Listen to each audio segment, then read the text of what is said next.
Hola, ¿qué tal? Bienvenidos y bienvenidas a una nueva edición de Perfiles de la Justicia.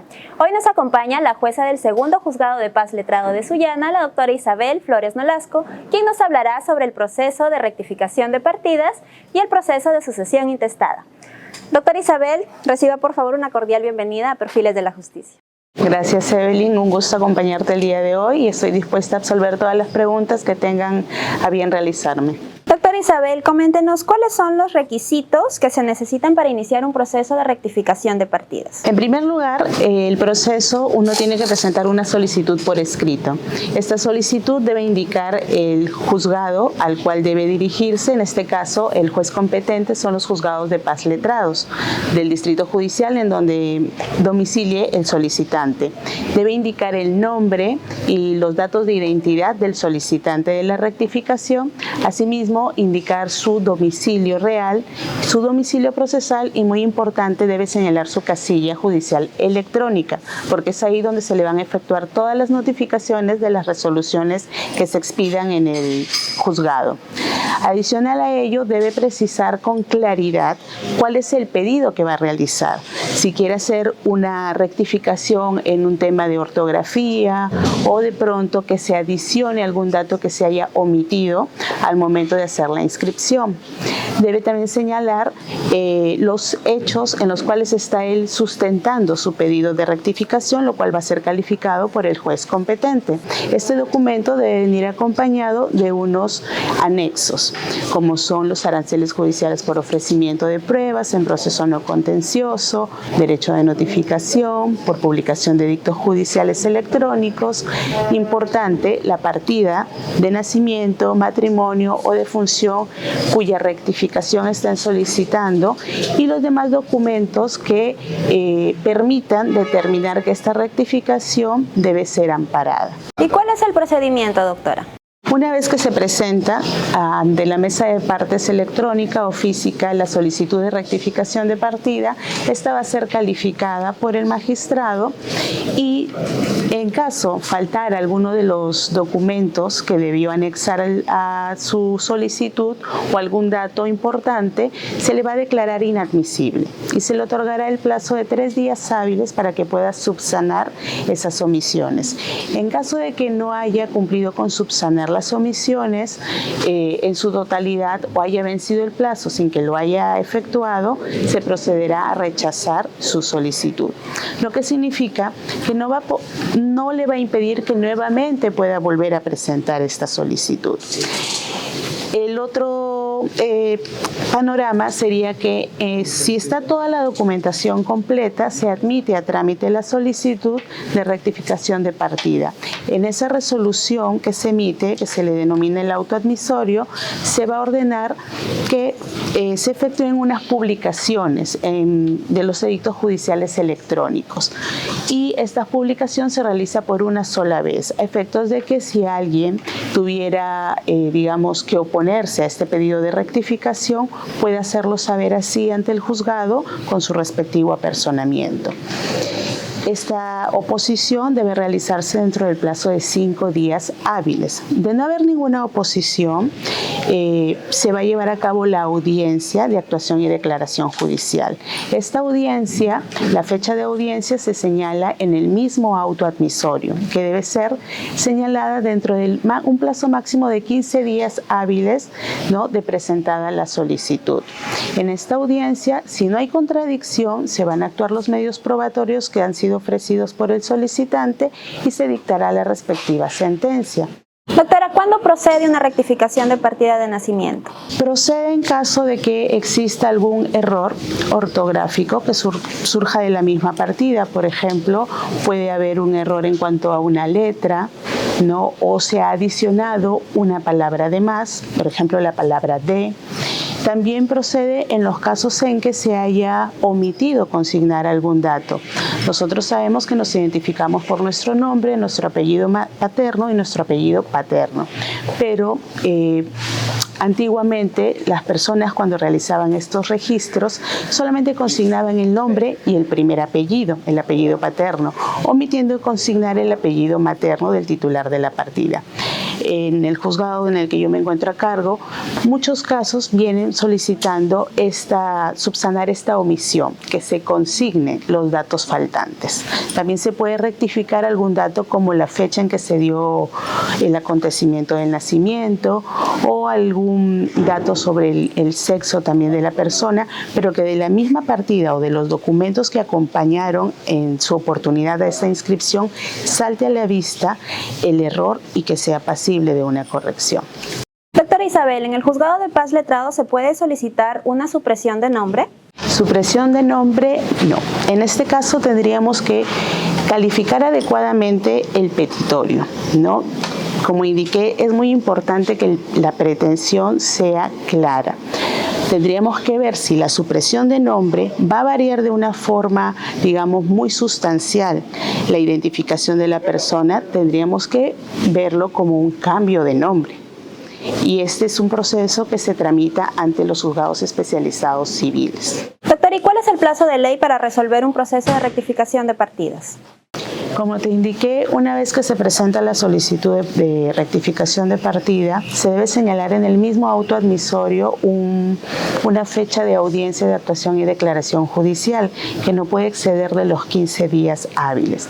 Pero hay que hacer presente también al público que esto depende un poco de la carga que maneje el juzgado. El juzgado donde se tramita son juzgados de paz letrados que no solamente ven procesos civiles como el de rectificación de partidas, también tramitan procesos de familia y procesos penales de faltas, por lo que a veces las agendas del juzgado se encuentran copadas. Por la misma experiencia te podría decir que entre la presentación y la emisión de la sentencia y la orden de remitir los partes, ya sea a la RENIEC o al registro civil de las municipalidades, puede mediar un tiempo de 2, máximo diría yo 3 meses en caso se declarase inadmisible en la primera oportunidad la solicitud. Muy bien, doctora, gracias. Ahora hablemos sobre el proceso de sucesión intestada. ¿Puede indicarnos, por favor, en qué consiste y dónde se tramita?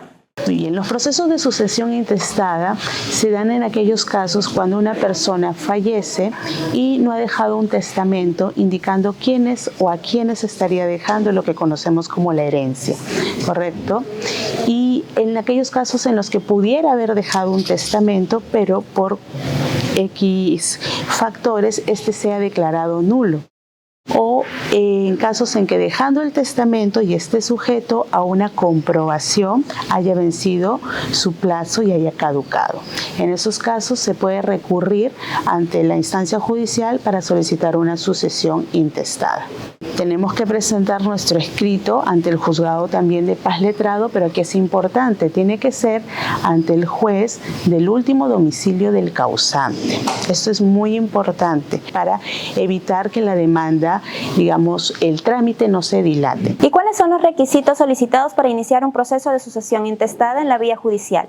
Los requisitos son similares en términos generales a los de la presentación de la partida de nacimiento, de matrimonio, de defunción. Hay que presentar un escrito, una solicitud, indicando el nombre de la persona que es la solicitante, sus datos respectivos que permitan identificarlo, su domicilio, su documento nacional de identidad, su casilla electrónica y su domicilio procesal. La pretensión también tiene que ser clara, en este caso respecto de quién está solicitando la sucesión.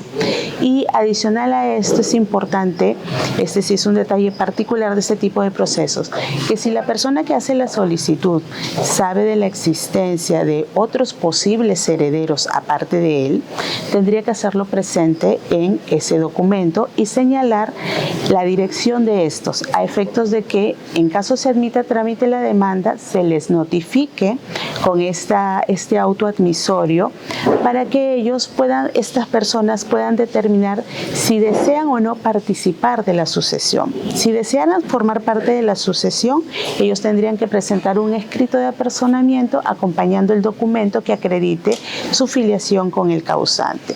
En caso no desearan participar, simplemente no se apersonan. Doctora, para que la población conozca, ¿nos puede mencionar cuál es el orden sucesorio? El orden sucesorio que se tiene en cuenta a efectos de declarar a los herederos legales, tenemos en primer orden se encuentran todos los descendientes, entiéndase los hijos del causante. En segundo orden tenemos a los ascendentes, en este caso serían los padres del causante o los abuelos del causante si ya no estuvieran vivos sus padres. En el tercer lugar nos encontramos a la cónyuge o en este caso a la persona con la que el causante haya tenido una relación de convivencia y así se haya declarado judicialmente esta situación. Y en este tercer orden indiqué que era la cónyuge. En caso de que tuviéramos sobrevivientes a los hijos, la cónyuge va a poder tener acceso o va a ser declarada conjuntamente con ellos como herederos. Van de manera conjunta, al igual que si nos encontramos respecto de los ascendientes, los padres o los abuelos.